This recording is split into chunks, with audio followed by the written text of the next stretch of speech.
Assalamu alaikum. Dear students, for class 10th, today we are going to study a topic. It is technological and institutional reforms in agriculture. As you know that we are studying the chapter agriculture, and in this chapter we have already studied different types of crops: food crops, non-food crops, cereals, fiber crops, beverage crops, and we have already studied all those crops, all the major crops of India. And today we are going to study a topic. Actually, we are left with only two topics. This topic today we are going to study is technological and institutional reforms, which government of India or government has taken from time to time. Now see, as you know, India is primarily an agriculture country. India, as you know, that is an agricultural country. Here, majority of the population, we can say 60% of the population, it depends upon agriculture for their livelihood. Majority of the population, they depend upon the agriculture. And if we see India's agriculture, it is not developed as compared to other countries, or as compared to other developed countries. Here, majority of the population, they depend on agriculture. But if we see in GDP, its contribution is much less than 15%. Most of the population here depends on the agriculture, but in terms of GDP contribution of this sector, it contributes only less than 15% to the GDP. What is the problem? Actually, there are different problems, we can say. First, India's agriculture, it is not machinized. Second, majority of the population, they still depend upon the monsoons. Actually, irrigation is a major problem in India. Only one third of the agricultural area is irrigated. So majority of the area, it is still not irrigated. And majority of agriculture, I said that it depends upon the monsoons. These monsoons, they are actually not reliable. Or we can say that they do not. Sometimes they come late, sometimes they come early. So they cause problems in India's agriculture. Agriculture in India, it needs some serious. One is technical and institutional reforms. These are two things actually. One is technical reforms, means in terms of technology, and some institutional reforms are needed, which government has done from time to time. Now see, the most important, we can say, in the previous times, most important reforms which were taken by the government are consolidation of land holdings and abolition of जिम्मेदारी. जो जिम्मेदारी actual में India में अभी तक चल रही थी, एक्चुअली बिफोर इंडिपेंडेंस जो जिम्मेदारी सिस्टम चल रहा था इंडिया में, ठीक है ना. तो जो लैंड होल्डिंग्स थी, they were actually concentrated in some few hands, ठीक है ना. इसके बाद जो इंडिपेंडेंस के बाद जो सबसे इम्पोर्टेंट चीज़ थी, it was consolidation of these land holdings and also abolition of this जिम्मेदारी, ठीक है ना. It was one of the institutional reforms and most important institutional reforms in Indian agriculture. Good. And also land reforms were the main focus of the first 5-year plan.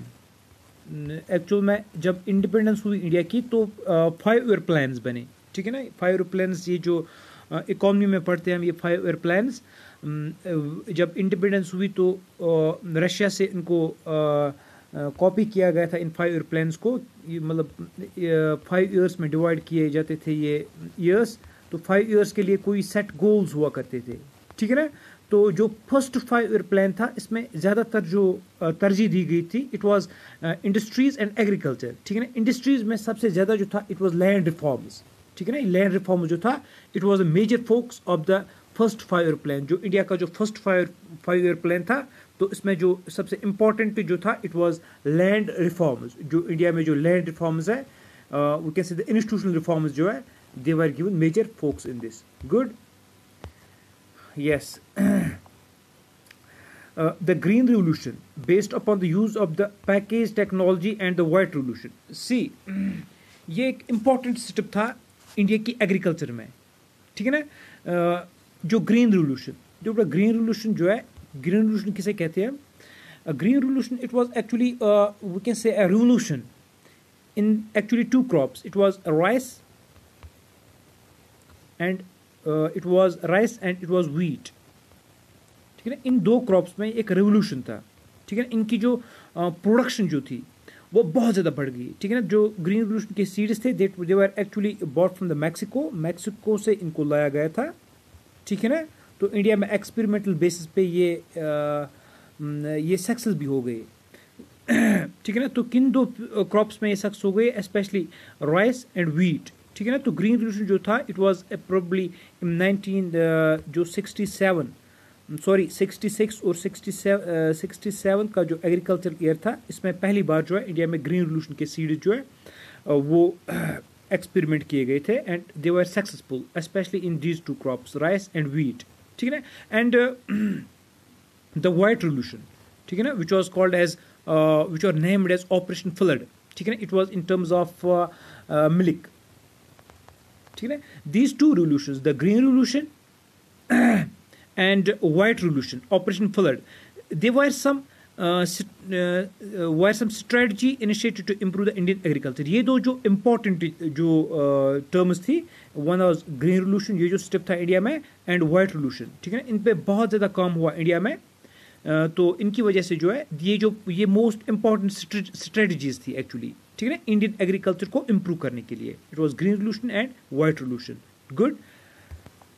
ये भी एक reform था, एक important reform था India में. Yes, but इससे क्या हुआ? इस रिफॉर्म से this two led to the concentration of development in selected area. जो ग्रीन रिवोल्यूशन जो था एक्चुअल में ये कुछ एरियाज में ही सक्सेसफुल हुआ. इसकी एक जो डिमेरिट थी, आप क्वेश्चंस में भी है आपके ग्रीन रिवोल्यूशन, इसकी एक जो डिमेरिट थी, it was actually concentrated. This too led to the concentration of development in selected areas. It was actually successful in some selected areas, ठीक है ना. किन एरियाज में सक्सेसफुल हुआ? Which were already best placed in terms of agriculture. इन areas में successful हुआ, like जो इंडो गंगेटिक प्लेन्स है इनमें ये सक्सेसफुल हुआ, या कोस्टल एरियाज है इनमें ये सक्सेसफुल हुआ. तो मेजॉरिटी ऑफ द इंडिया में ये सक्सेसफुल नहीं हुआ ग्रीन रिवोल्यूशन, ठीक है ना. और इसमें एक प्रॉब्लम थी कि ये सिर्फ दो क्रॉप्स में, it was rice and wheat, इन दो क्रॉप्स में ये सक्सेसफुल हुआ. जो बाकी क्रॉप्स थे इनमें ये सक्सेसफुल नहीं हुआ ग्रीन रिवोल्यूशन, ठीक है ना. ये इसकी एक प्रॉब्लम थी इस रिफॉर्म की. इसके बाद जो है, therefore in the 1980s and 90s a comprehensive land development program was initiated. इसके बाद जो है comprehensive land development program जो है इसकी शुरुआत हुई थी 1980s में. और 1980s और 90s की जो डिकेड्स थी, इनमें जो बहुत सारे इंपॉर्टेंट स्टेप्स लिए गए थे इन टर्म्स ऑफ एग्रीकल्चर, जो हम आगे डिस्कस करेंगे कौन कौन से स्टेप्स हैं. Yes, exactly. जो एक्चुअल में प्रोविजन फॉर क्रॉप इंश्योरेंस था, crop insurance specially against drought, ठीक है ना. फार्मर्स को जो है क्रॉप इंश्योरेंस दिया गया. अगर फॉर एग्जांपल किसी जगह पे ड्रॉट होता है, ठीक है ना, तो इनको पेमेंट होती है फार्मर्स को. या फ्लड्स की वजह से इंडिया में हर रोज़ India is prone to floods, specially this Indo Gangetic जो वैली है, जो वहाँ से रिवर्स है, इनमें ऑलमोस्ट हर साल फ्लड्स आते हैं. मानसून की वजह से बहुत बारिश होती है, ठीक है ना. तो this farmers they loss there crops. या साइक्लोन्स की वजह से, जो कोस्टल एरियाज में साइक्लोन्स आते हैं, इनकी वजह से क्रॉप्स को बहुत ज़्यादा नुकसान पहुंचता है, ठीक है ना.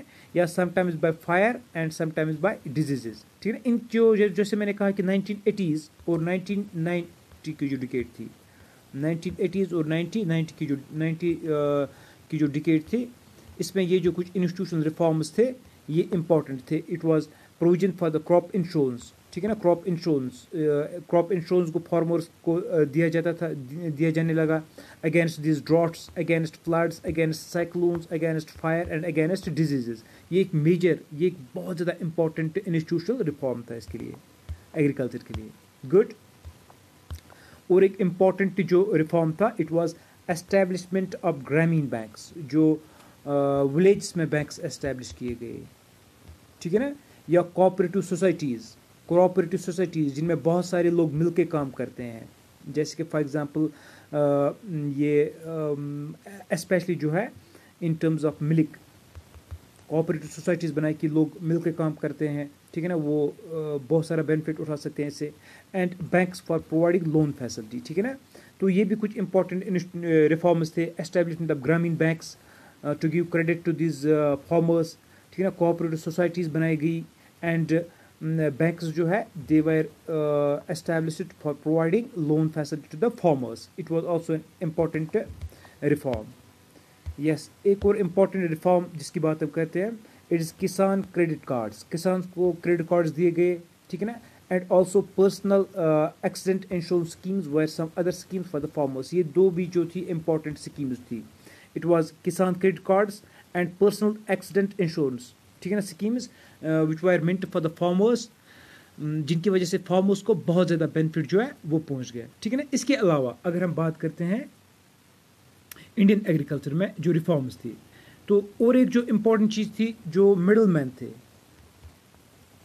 ठीक है ना, मिडल मैन, इनकी इम्पोर्टेंस को ख़त्म किया गया। कैसे? फॉर एग्जांपल जो जगह जगह पे मंडीज़, जो वेजिटेबल्स की मंडीज़ थी या फार्मिंग के लिए मंडीज़ एस्टेब्लिश की गई, ये भी एक इम्पॉर्टेंट स्टेप था इसमें, ठीक है ना। तो ये कुछ इंस्टीट्यूशनल रिफॉर्म्स थे या कुछ टेक्नोलॉजिकल रिफॉर्म्स थे जो हमने डिस्कस किए गए, which are actually very much good for the Indian agriculture, जिसकी वजह से इंडियन एग्रीकल्चर जो है बहुत ज़्यादा डेवलप हुआ।